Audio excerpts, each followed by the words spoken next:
Schedule a free design consultation, and the more you buy, the more you'll save on blinds, shades, shutters, and more from Budget Blinds. Visit budgetblinds.com today. Maidstone RCMP have issued an arrest warrant for a man in connection with an assault complaint at a Marshall residence last night. RCMP were at the scene, but the suspect was not found. 32-year-old Noel Lavarvier is facing charges of assault, uttering threats and failure to comply with undertaking. If anyone knows the whereabouts of this man, Maidstone RCMP ask you to call the detachment at 306-893-4800 or Crime Stoppers.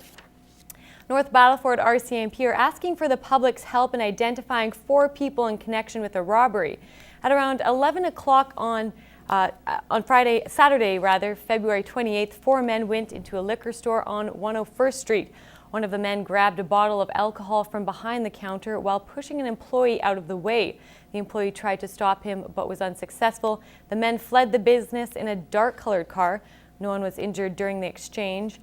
If you have any information about this crime, you're asked to call Battleford's RCMP at 306-446-1720 or Crime Stoppers.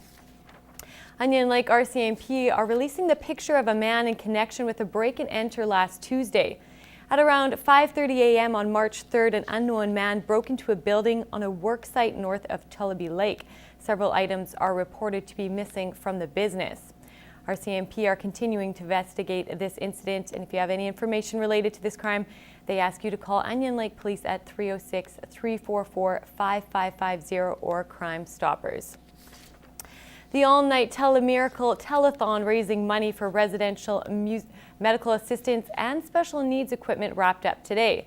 A Lloydminster organization contributed in a big way. The Canadian Chuck Wagon Association Women of the Wagons did their part over the summer, raising money for local charities and communities. Every stop we're selling raffle tickets along the way. Our Chuck Wagon fans are buying raffle tickets for some great prizes. So at the end of the day, we made $20,000 for Telemiracle. So. That's not a bad end of the day. At $20,000. Thank you so much. Throughout the 2014 Chuck Wagon season, the Women of the Wagons raised more than $60,000 throughout charity events, including a gala and a golf tournament. They recently donated $40,000 to the Children's Hospital of Saskatchewan to add to the $20,000 they gave to Telemiracle.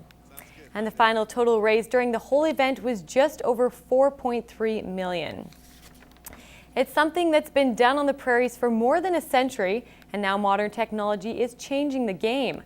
The 96th annual Pride of the Prairies Cattle Show is reaching further than ever thanks to the internet. Jeremy Thompson reports. Your highest priced steak and roast are on the top side of this line right here. John Grant explains what to look for in a bull. He's been breeding and selling them for almost a decade. They got to be sound, they got to have a good foot, a good leg on them.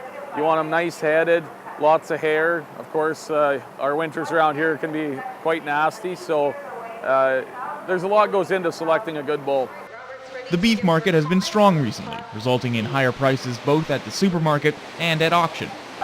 It's just good all around for everybody.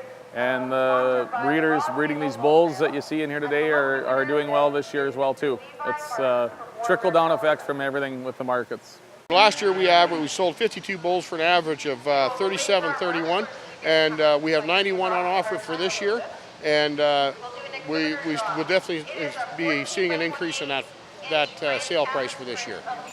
Mike Sidoric has put long hours of planning into the show, plans that include the option to place bids online, something he says attracts buyers who would normally be out of range.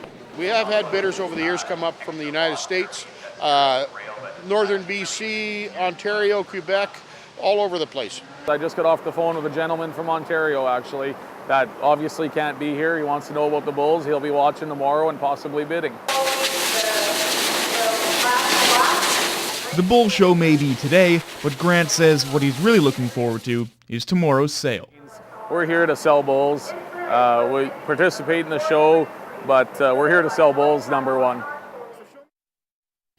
The bull sale starts tomorrow at 1 o'clock at the Lloyd X, or you can check out the live video feed on the Direct Livestock Marketing System website, dlms.ca.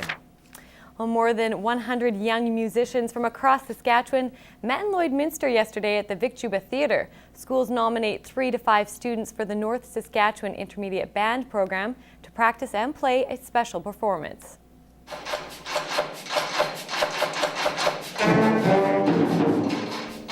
Students from grades 7 to 10 played a wide variety of challenging music, including waltzes and marches. Ideally, the goal is to just get the kids playing more in new situations, learning more about music from different people, getting different perspectives on how to play their instruments. An instrument is your voice beyond your actual voice. Like, it's another part of you that you can express in a different way. You never know until you try it out, and there's plenty of different instruments, not just the basics. You can step out of your comfort zone a little once in a while, and it can be fun.